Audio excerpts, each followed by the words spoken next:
परमेश्वर के नाम की महिमा और तारीफ करते हैं। आज का दिन परमेश्वर हमारे जीवन में और हमारे आयु में एक जोड़ कर दिया, इसलिए प्रभु के नाम की महिमा हो।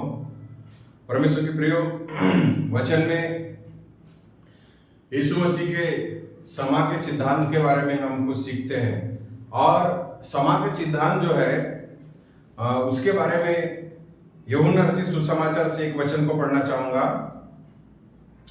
उसका 19 अध्याय और उसका 34 वचन में, परंतु सैनिकों में से एक ने बर्छे से उसका पंजर बेधा और उसमें से तुरंत लहू और पानी निकला। इस वचन में समा के बारे में हम सीखते हैं।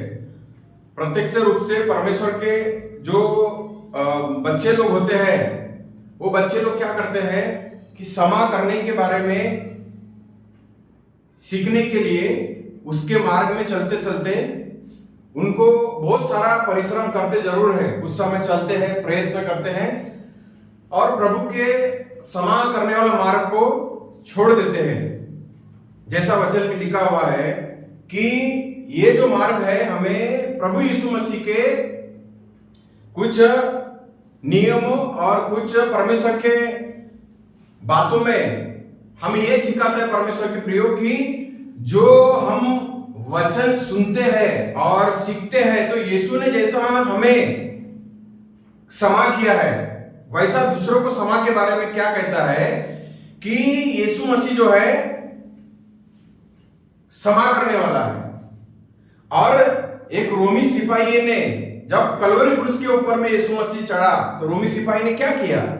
रोमी सिपाही ने उसके पंजर में बहुत गहरे और बहुत ही दर्दनाक तरीके से उसको छेदा और उसी समय में उसके अंदर से खून और पानी निकला।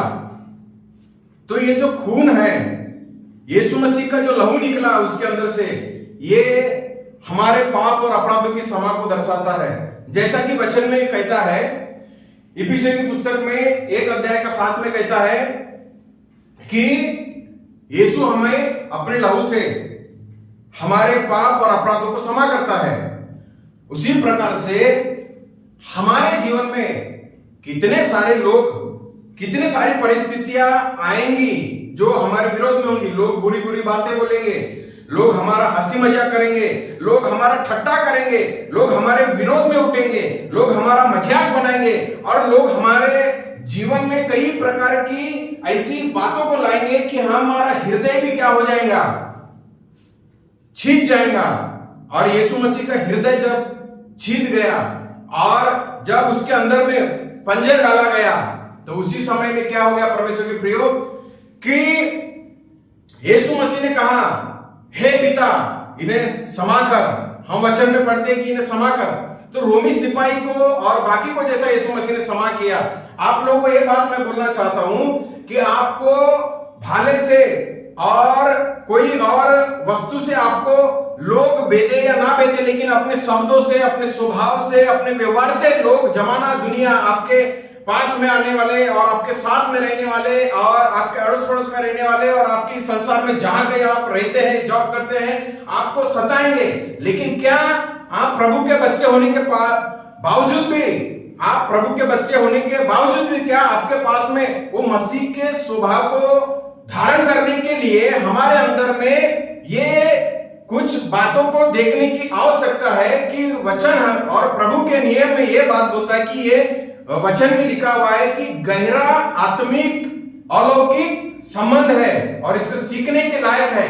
हम जब क्षमा करेंगे तो प्रभु भी हमें क्षमा करता है। जब हम क्षमा करेंगे तब हमें भी प्रभु माफ करता है। जब हम क्षमा करेंगे तो प्रभु भी हमारी प्रार्थनाओं को सुनता है, प्रभु हमारे प्रार्थना को उत्तर देता है। क्योंकि क्षमा एक ऐसी प्रभु के वचन से और प्रभु के नियम से ये बात हमें सिखाता है कि क्षमा हमारे लिए कितनी महत्व है। हमारे अपराधों से उसने हमारे समान व्यवहार नहीं किया।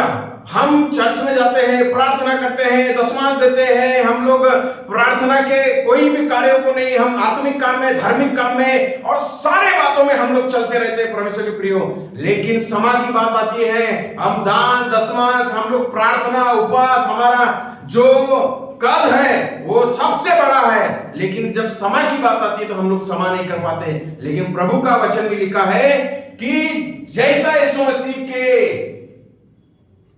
इधर में भाला छिदा, वैसा ही उसके अंदर से पानी और लहू निकला। ये लहू हमें क्षमा को दर्शाता है। तो हमें भी एक में को क्षमा करने के लिए और एक में को माफ करने के लिए, और जो हमारे विरोध में है, क्या हम उसको अच्छी नजर से देख सकते हैं? प्रभु ने दुश्मन को माफ किया और अच्छी नजर से देखा। हम भी ऐसे काम करेंगे तो हम चर्च के अंदर में जाएंगे, हमारा कोई भी सेवकाई व्यर्थ नहीं होगा। इसलिए प्रभु के पास में आने वाले को माफ करना है, हमारे विरोधियों को माफ करना है, ये हमारे को प्रभु का वचन सिखाता है। अगर हम ऐसा करेंगे तो प्रभु और भी हमें आशीष करके आगे ऊंचाई की ओर लेके जाएगा। प्रेज